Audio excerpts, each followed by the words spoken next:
Hello students, हम लोग करने वाले हैं class 10th science. Chapter is life processes और हम लोग टॉपिक कर रहे हैं transport of food and other substances in plants. तो चलिए शुरू करते हैं। तो हमने प्रीवियस सेशन में transportation of water and minerals के बारे में पढ़ा था प्लांट्स में, जो जाइलम टिश्यू के थ्रू हो रहा था। अब आज हमारा टॉपिक है कि फूड और दूसरी चीजें कैसे ट्रांसपोर्ट होती हैं। चलिए, how the products of metabolic processes particularly photosynthesis are moved from leaves where they are formed to other parts of the plant। Metabolic processes यानी कि जिनसे हमारी बॉडी एक्टिवेट रहती है, जिंदा रहती है, उसमें प्रोडक्ट्स बनते हैं। और स्पेशल ऐसी एक प्रोसेस है फोटोसिंथेसिस, जिसमें प्लांट अपना फूड प्रिपेयर करता है लीव्स में। तो वो फूड जो है वो लीव से कहता है कैसे बाकी हिस्सों में ट्रांसपोर्ट हो रहा है, कैसे मूव कर रहा है, ये क्वेश्चन है। This transport of soluble products of photosynthesis is called translocation. तो ट्रांसलोकेशन एक वो प्रोसेस है जिसमें फोटोसिंथेसिस के प्रोडक्ट्स जो soluble फॉर्म में होते हैं वो ट्रांसपोर्ट किए जाते हैं। And it occurs in the part of vascular tissue known as phloem. और ये वैस्कुलर टिश्यू के पार्ट में होता है जिसे वी कॉल फ्लोएम।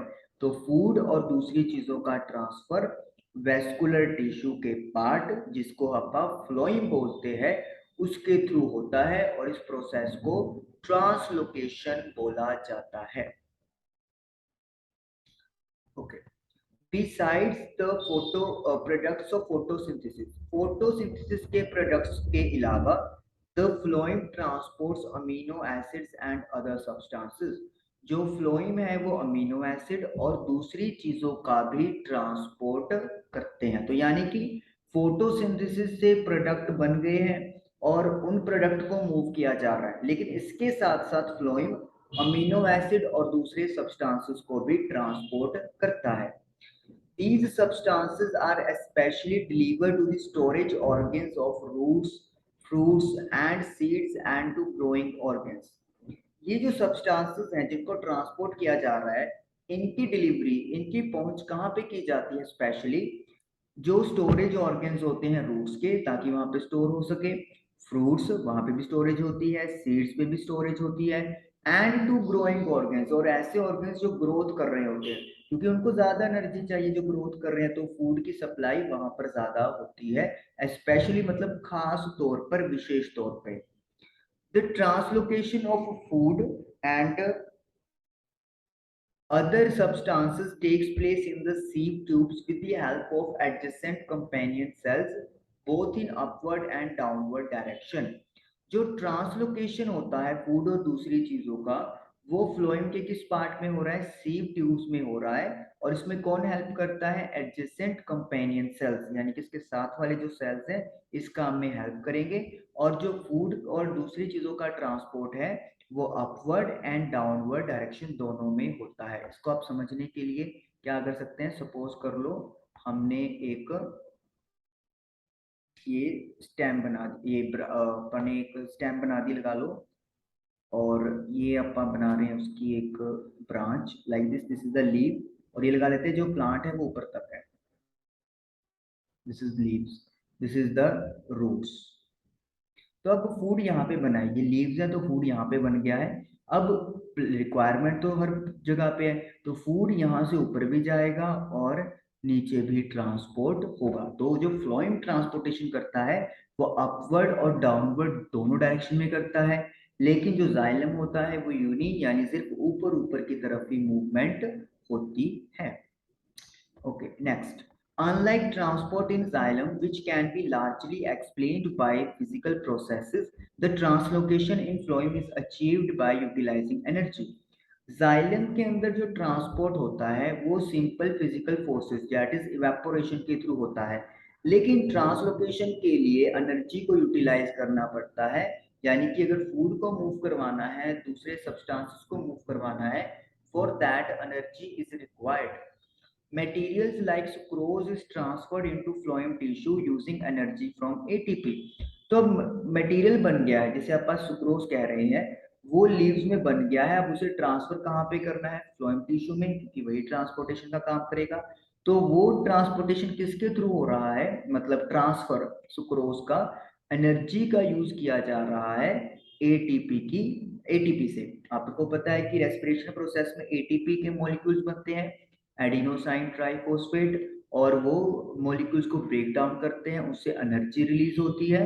तो ये जो एनर्जी रिलीज होगी उसका एक पार्ट किस में यूज किया जाएगा, सुक्रोज को ट्रांसफर किया जाएगा फ्लोएम टिश्यू के अंदर। सुक्रोज क्या है, आप ये मानो कि ये फूड है जो प्लांट ने प्रिपेयर किया है। This increases the osmotic pressure of the tissue, causing water to move into it. इससे टिश्यू का ऑस्मोटिक प्रेशर बढ़ जाता है। ऑस्मोटिक प्रेशर बढ़ गया क्योंकि एनर्जी का यूटिलाइज कर दिया, तो इस वजह से जो वाटर है वो फ्लोएम टिश्यू के अंदर एंटर कर जाएगा। तो इसका मतलब है कि एनर्जी का यूज करते हुए, तो मतलब क्या है कि जब एटीपी से एनर्जी बन गई और एटीपी से एनर्जी मतलब रिलीज करवा ली, तो सुक्रोज ट्रांसफर हो गया फ्लोएम टिश्यू में। इससे ऑस्मोटिक प्रेशर टिश्यू का बढ़ गया, जिससे वाटर जो है वो इस टिश्यू के अंदर मूव कर जाएगा। तो मतलब फ्लोएम टिश्यू के अंदर वाटर की एंट्री हो गई है। Okay, this pressure moves the material in the flowing to tissues which have less pressure. अब इस प्रेशर की वजह से जो मटेरियल है, जो सोल्यूबल प्रोडक्ट्स हैं फ्लोएम के अंदर, वो उन टिश्यूज की तरफ मूव कर जाएंगे जिनमें प्रेशर कम है, यानी कि हाई से लो प्रेशर की तरफ फूड जो है वो मूव करना शुरू कर देगा। This allows the phloem to move material according to the plants need. तो जहां पर प्रेशर कम है, तो यानी कि वहां पर रिक्वायरमेंट है प्लांट को, तो वहां पर फ्लोएम जो है वो मटेरियल को पहुंचाने का काम करेगा। एग्जाम्पल के लिए, in the spring sugar stored in the root or stem tissue would be transported to the buds which need energy to growth. अगर स्प्रिंग सीजन की बात करें तो जो शुगर या जो फूड मटेरियल आप कह सकते हो रूट्स या स्टेम टिश्यू में स्टोर है, ये उन बर्ड्स की तरफ ट्रांसफर हो जाएगा जिनको एनर्जी की जरूरत है ग्रोथ होने के लिए। तो मतलब स्टोरेज ऑर्गेन्स की तरफ फूड स्टोर किया था। ये आपको पॉइंट आया था, अगर आपको याद हो, मैं यहाँ पे आपको पॉइंट बताता हूँ। ओके, ये देखिए ये पॉइंट आया था ना, स्टोरेज ऑर्गेन्स की तरफ डिलीवर कर दिया गया है। अब स्प्रिंग में क्या चीज है, उन पार्ट्स को जरूरत है जिन्होंने ग्रोथ करनी है, दैट इज बर्ड्स, कलियां। तो फिर जो रूट्स और स्टेम के अंदर शुगर स्टोर है, वो वहां पर ट्रांसपोर्ट कर दी जाएगी ताकि उनका बर्ड्स का ग्रोथ हो सके। उसके बाद हमारे पास आ गए हैं क्वेश्चन। तो फ्लोएम टिश्यू के थ्रू ट्रांसपोर्ट हो रहा था और वाटर की मूवमेंट हो रही है, ऑस्मोटिक प्रेशर क्योंकि इंक्रीज हुआ, और फिर जहां जहां पे प्लांट की रिक्वायरमेंट है वहां वहां पे फूड डिलीवर हो जाएगा, और इसके लिए एटीपी से एनर्जी चाहिए। तो ये हमने पढ़ा transportation of food and other substances. इन टेक्स्ट क्वेश्चंस आ गए हैं, तो चलिए स्टार्ट करते हैं। First is, what are the components of the transport system in human being.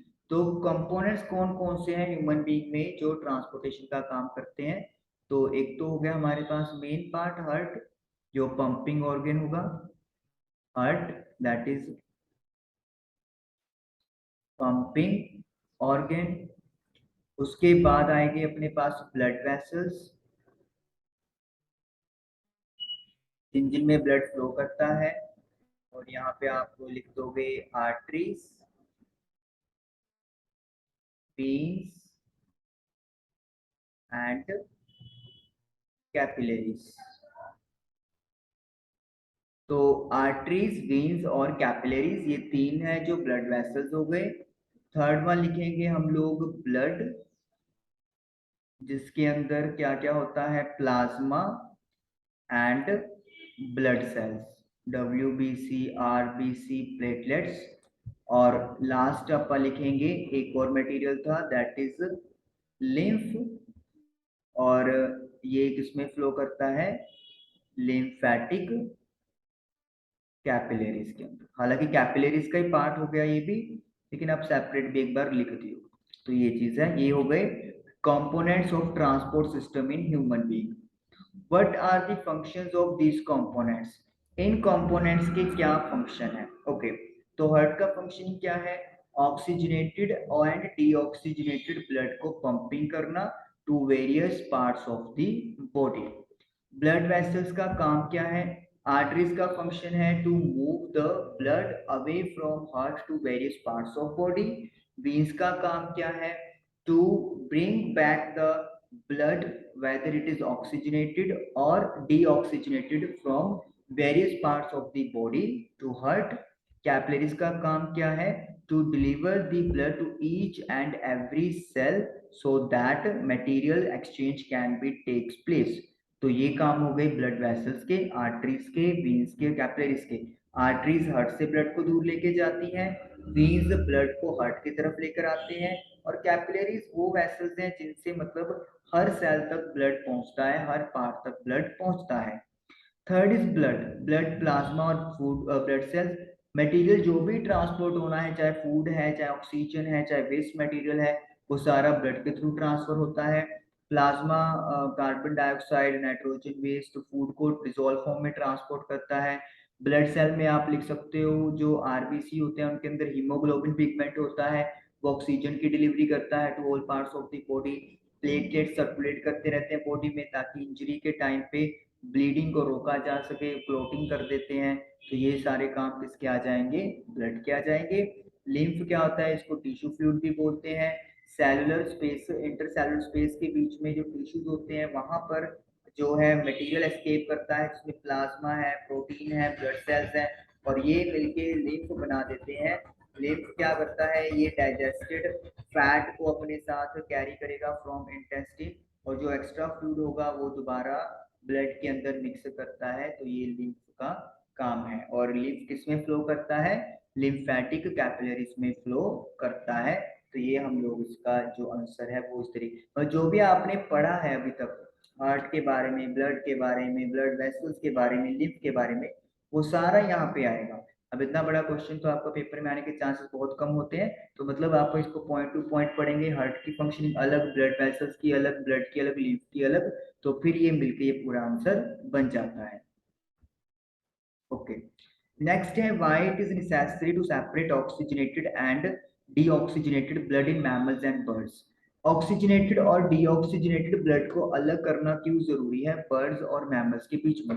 इसका सिंपल सा आंसर है क्योंकि because they need energy to maintain their body temperature, so oxygen is required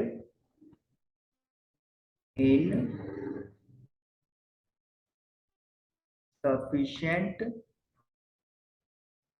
amount to produce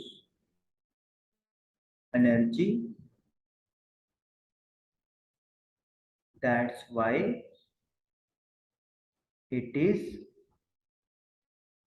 necessary to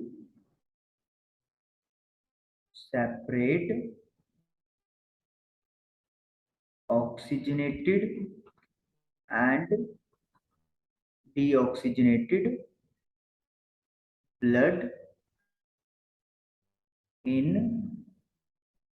mammals and birds। तो birds और mammals ने अपना body temperature maintain करना होता है, उसके लिए उनको एनर्जी की जरूरत होती है, और एनर्जी तब आपको मिलती है जब ऑक्सीजन की रिक्वायर्ड सफिशिएंट अमाउंट मिलेगी। और वो तभी पॉसिबल है अगर ऑक्सीजनेटेड और डीऑक्सीजनेटेड ब्लड अलग अलग होंगे। अगर मिक्स हो गए तो ऑक्सीजन की सप्लाई प्रॉपरली नहीं मिलेगी, एनर्जी नहीं मिलेगा, और बॉडी टेम्परेचर मेंटेन नहीं हो पाएगा, जिससे हमें सरवाइव करना डिफिकल्ट हो जाएगा। आगे है what are the components of the transport system in highly organised plants. जो प्लांट्स हाईली ऑर्गेनाइज्ड है उनमें ट्रांसपोर्ट सिस्टम के क्या कंपोनेंट्स है? तो क्या क्या कंपोनेंट्स है? Xylem and phloem. जाइलम किसका ट्रांसपोर्ट करेगा? Water and minerals. और फ्लोएम किसका ट्रांसपोर्ट करेंगे? Food and other substances. Xylem में क्या होगा, आप क्या लिख सकते हो कि जो ट्रैकियार्ड्स हैं और जो जाइलम के पार्ट्स हैं, ट्रैकियार्ड्स एंड एक पार्ट और था, मैं आपको बताते हैं इसको। Let me give one transpiration. Vessels and tracheates of roots, stem and leaves are interconnected to form a continuous system of water conducting channel reaching all parts of the plant। तो xylem के पास हम लोग ये लिख देंगे, ये वाला point. Vessels और ट्रैकियार्ड्स होते हैं जो रूट्स, स्टेम्स और लीव्स को कनेक्ट करने का काम करते हैं ताकि हर हिस्से तक क्या पहुंच सके, पानी पहुंच सके। जब बात आएगी फ्लोइम की, तो फ्लोइम में आप क्या लिखने वाले हो, फ्लोइम में आप ये लिख दोगे जो मैं अभी आपको पॉइंट बताऊंगा। ओके, यस, ये ट्रांसलोकेशन जो हो रहा है वो सीव ट्यूब्स में होता है with the help of adjacent companion cell both in upward and downward direction. तो ये आपका फ्लोइम में पॉइंट बन जाएगा और वो वाला आपका जाइलम में पॉइंट बन जाएगा। नेक्स्ट इज कि how water and minerals are transported in plants. पानी और मिनरल्स का ट्रांसपोर्ट कैसे होता है, जाइलम के थ्रू होता है। इसमें कहानी क्या लिखेंगे कि जो जाइलम टिश्यू होता है वो सॉइल से वाटर क्या कर लेगा, एब्जॉर्ब कर लेगा। मतलब सॉइल से वाटर और मिनरल्स कौन एब्जॉर्ब करता है, रूट्स करती हैं, और रूट जाइलम फिर आगे ट्रांसपोर्ट करता है। अगर हाइट ज्यादा नहीं है तो फिर डिफ्यूजन प्रोसेस चलता है, लेकिन अगर हाइट ज्यादा हो गई तो फिर ट्रांसपिरेशन प्रोसेस चलेगा। उसके बाद आप यहाँ पे लिख सकते हैं कि पानी एब्जॉर्ब होता कैसे है। देखिए वैसे तो बात उन्होंने ट्रांसपोर्टेशन की है, तो एब्जॉर्प्शन की बात वैसे होनी नहीं चाहिए, लेकिन फिर भी हम डिस्कस कर लेते हैं। एब्जॉर्प्शन के लिए क्या था कि जो सॉइल थी वो क्या ले लेती थी, वो आइंस टेकअप कर लेती थी। तो सॉइल्स हैं, सॉइल मिट्टी से जो रूट्स हैं वो क्या कर लेंगी, आइंस टेकअप कर लेंगी। इससे जो कंसंट्रेशन है वो डिफरेंस क्रिएट हो जाएगा। रूट्स की तरफ कंसंट्रेशन ज्यादा होगी, सॉइल की तरफ कंसंट्रेशन कम होगी। इसको खत्म एलिमिनेट करने के लिए जो वाटर है वो सॉइल से रूट्स की तरफ मूव करेगा और रूट जाइलम फिर उसको आगे ट्रांसपोर्ट कर देगा। तो जैसे बात की कि अगर स्मॉल प्लांट है फिर तो डिफ्यूजन प्रोसेस से वो आगे चला जाएगा पानी। लेकिन अगर हमारे पास वी कैन से कि ज्यादा लंबे हाइट के ट्री है, तो उसमें फिर ट्रांसपिरेशन प्रोसेस चलता है कि वाटर मॉलिक्यूल्स का लॉस होता है in the form of vapour, और एक प्रेशर क्रिएट हो जाएगा जिसको सक्शन बोला है। वो रूट से जो वाटर है उसको ड्रॉ कर लेगा और फिर ऊपर ऊपर तक ट्रांसपोर्टेशन कर देगा। तो ये आपका आंसर बनेगा।